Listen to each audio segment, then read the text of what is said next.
عزیز خدمتت. تخفیف چی؟ بهت میگم قهوه تخفیف نداره دیگه. برو.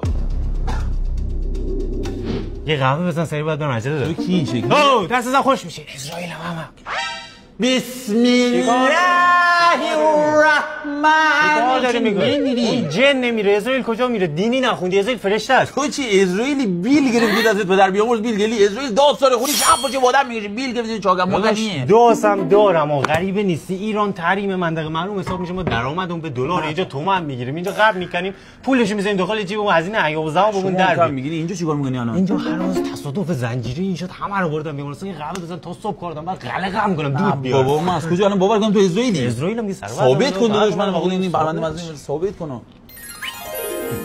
داداش این مشتری ثابت ما تو رو خدا اینو زنده کن یکی دیگه رو بگوش دمت گرم.